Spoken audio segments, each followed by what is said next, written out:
Good morning. My name is Attorney Scott Lyons, and I'm speaking to you from beautiful downtown Visalia, California, the prettiest city in the Central California region. Actually, the prettiest city in California, except maybe for Carmel. Anyway, this is what I want to talk about today. I want to talk about restraining orders, specifically domestic violence restraining orders. We're going to look at them from both sides. Here's the problem. Many streetwise people are starting to use these in place of filing for a regular divorce or regular request for order where they request child support, child custody visitation, and so forth. And they're trying to get a leg up on their competition by getting a restraining order. And if you get a restraining order, man, it really does give you a leg up on the competition, because if you get a restraining order against the other side, then they're not allowed to have joint physical or joint legal custody of the children. But a lot of these restraining orders are baloney. Anyway, let's start from the beginning. The beginning is, if you're in a stressed relationship, as they say in boxing, protect yourself at all times. And this means the following. If you think that there's going to be a conflict or a serious conflict between you or your wife or your husband or your significant other, you need to do what's called sequestering. And this is what that means. Take what is really important to you, your high school yearbook, your pictures of your mom and dad, your birth certificate, your social security card, things that are very important to you, your personal possessions, not stuff that's community property, but stuff that you brought into the marriage that is just yours, only yours, or that you received as a gift from a relative during the marriage, your separate property, but stuff that is really important to you. Box it, put it in the box, put the box in your car, drive your car away, give the box to your brother, sister, mother, father, somebody that you actually trust, because it's really important. A lot of times what I have seen in my 43 years of private practice includes the following. First, I've seen very angry people on the other side take yearbooks, family pictures, irreplaceable precious things, and burn them, destroy them, throw them away. It's just terrible. It's an awful thing. Now, of course, when you sequester your stuff, don't take the personal stuff of your significant other or of your wife or your husband. This simply pertains to you. Take your stuff. Take the precious stuff. Get it out of the way. It's very important. Am I saying take the couch, the refrigerator, the washing machine, the dryer? No, I am not saying that. I am saying those things that are precious to you, your precious personal possessions, stuff that you could never, ever replace. You take that and sequester it. Now, what causes these restraining orders to be applied for? Well, obviously, and I'm going to advise everybody, do not be violent to your significant other or your wife or your husband. Never be violent, and never threaten violence. And don't beat up the house. Don't kick the doors in. Don't hit holes in the wall. Don't do anything physical at all. And certainly, particularly for this younger generation, don't put these angry comments down in your text or your email or your computer where they will live forever. When you say these horrible things, there's no getting rid of them. And they can, and they will be used against you. So, if you're talking to your husband, your wife, your significant other on email or text, here's what you do. Be courteous and civil at all times. Your words should be like slices of Wonder Bread with mayonnaise in between them. Be pleasant. Be courteous. It doesn't cost you anything, even if you disagree. Say, I must respectfully disagree, because we don't care if that stuff is used against you, because it won't hurt you. It won't hurt you at all.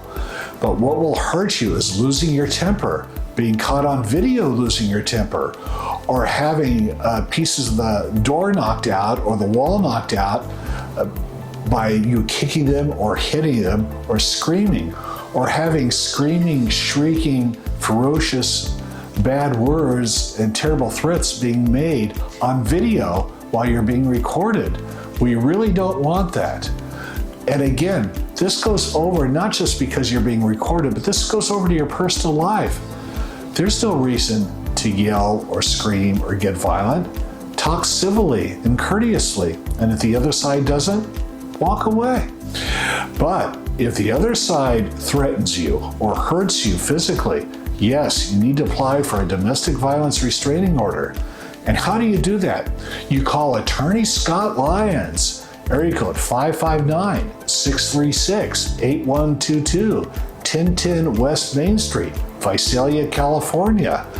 Or send me an email, all lowercase, scottlyons@lyons4justice.com with the number 4. Remember, you get a free consultation with me. Take advantage of it. It may be that you do not need to file a restraining order. You may not need to file anything.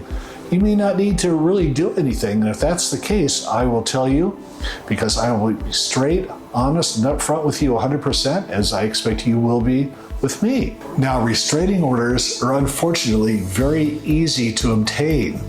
It used to be the old joke, you could indict a ham sandwich if you have a grand jury. Well, it's the same thing.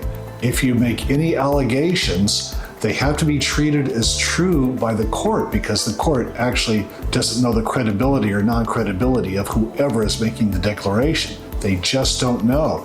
So to be on the safe side, they have to assume that everything being stated is true. So if you get a restraining order against you, it'll probably be good. It'll probably be granted, at least for a short period of time. And if you have any guns, rifles, pistols, body armor, anything of that nature, you have to turn that into the sheriff's office or to some other appropriate agency. However, that doesn't mean you've lost. It only means you've temporarily lost. You have the right to file a response and to argue and to request what's called a contested hearing, which is basically a short cause trial. And when you do that, very often you will win and the restraining order will be dissolved and will be terminated at that trial. But during the time that the restraining order is in effect, you're not allowed to contact the other side, and you must follow the restraining order. It is a judicial order signed by a judge. You must follow it. And you can't have other people contact the other side, and the other side may even get temporary full legal custody, full physical custody without any visitation to you for the children. It is outrageous, but it has to be fought. And as I said, many times now, people are using these inappropriately. They're lying is what they're doing many times. But when we file a response, we tell the truth, and then we're allowed to submit exhibits at the contested hearing. We're allowed to have our short trial. We're allowed to submit witnesses. We're allowed to fight all the way. And very often you will win. Unless, of course, you really have hit your wife or your husband, in which case you really will lose. But if you lose, at least they will send you to mediation. You'll get some visitation with your children. It might be supervised at the chat house. It might be supervised by a non-professional supervisor, such as a member of your family or a member of the other side's family. But the fact of the matter is, all is not lost, but you will be ordered to do a 52-week anger management program, and you start doing it immediately. Because here's the problem. If there's a restraining order against you under Family Code Section 3044, you cannot have joint legal or joint physical custody, and you can't even have the children any more than 30 to 35% of the time, if that. So you need to overcome the presumption. And to overcome the presumption, you must, number one, don't be violent, don't violate the restraining order, and finish all the programs that the court orders you to do. And then after that, you can go into court and apply for joint physical and joint legal custody. So all is not lost, but something is lost, so you have to be very careful. And remember, general advice to everybody: be kind, be decent, speak in a completely civilized, non-confrontational manner with your significant other, with your wife, with your husband. I know that's easier said than done, but in the long run, you'll be happy. And if you follow this advice, you'll be much happier for the rest of your life. Thank you. And now, my My technical help wants me to tell you, be sure to like me on Facebook, like me on Instagram, like me in the grocery store. If you see me, wave to me, say hi to me, because I am very sensitive. Be sure to call me at 559-636-8122 if you need any assistance in family law. And again, my email, Scott Lyons at lions4justice.com, with the ampersand and with the number 4, everything lowercase. And I'll be waiting for your call, and take advantage of the free consultation. I'm starting to get good at this after 43 years. Thank you very much. Bye-bye.